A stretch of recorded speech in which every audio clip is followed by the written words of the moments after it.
Hello, good morning mga tita. Ang lulutuin natin ngayon is Japanese mochi. Cheesy mochi na may nori at may katsuboshi. Dito sa Japan mga tita, mahilig kumain ang mga tao ng mochi kasi sobrang sarap kasi nito mga tita. Tapos, ang mochi na ito mga tita kahit sa ang supermarket na bibili dito. Pero sa ibang lugar, hindi ko alam kung mabibili nyo ba to sa mga supermarket nyo. Kaya kung hindi nyo siya mabibili sa mga supermarket nyo mga tita, try nyo tumingin sa mga online store. Malay mo, baka meron, diba? Sa isang mochi, sa isang pack ng mochi mga tita, sobrang dami niya pero hindi siya masasayang kasi marami kang maluluto dito at pwede mo itong kainin mga tita, hapunan, tanghalian, agahan, kahit anong oras pwede siya mga tita. Pwede mo nga itong ilagay sa benignite, sobrang sarap niya. So, kailangan natin ng mochi mga tita. Syempre, yun yung main character natin. Tapos, yung leeks natin, onion yan siya mga tita. Tapos, yung katsuboshi natin, nasa online store din yata yan siya. Tapos, yung cheese natin, madaling easy to melt cheese. Tapos, yung nori, nori yan siya mga tita. Pwede kang gumamit ng ibang nori, pero yan talaga yung pinaka, suggested sa'yo kasi sobrang sarap niya mga tita. Nori, hanapin mo sa mga online store mga tita kung hindi mo alam siya. So, ganito yung itsura niya mga tita. At kailangan din natin mga tita ng sesame oil. So, punta na tayo ngayon sa procedure mga tita. Sobrang bilis lang talaga to mga tita. It won't take your time a lot. Naka-English ako kalahin mo yun. So, hiwain mo lang yung mochi mong mga tita.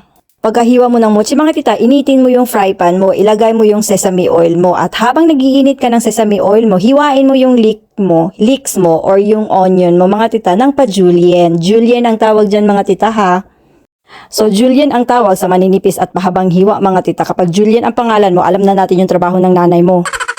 So, balikan natin yung kawali natin mga tita, spread natin yung oil niya, tapos patayin natin yung apoy ha. Pagkapatay mo ng apoy mga tita, take note, pinatay natin yung apoy, ilagay natin yung sibuyas natin, tapos ipababaw natin yung mochi natin mga tita.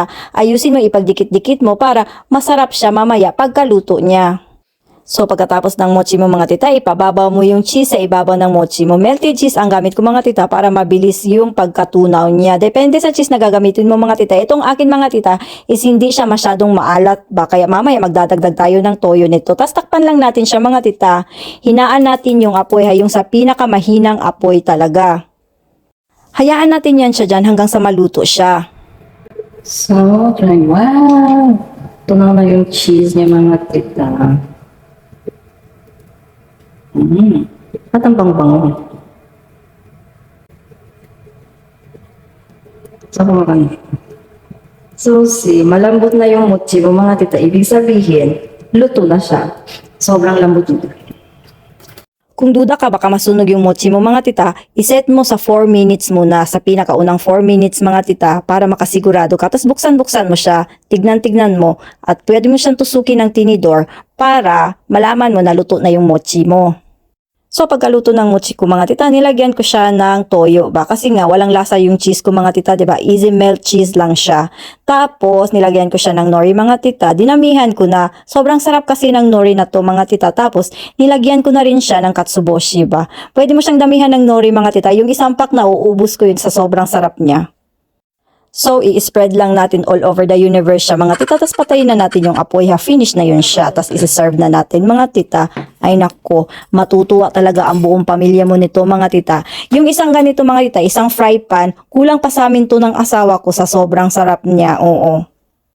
So, tingnan mo yung lapot niya mga tita. Super cheesy siya. Nagdikit-dikit talaga kasi yung mochi mo is malapot na plus yung cheese mo pa.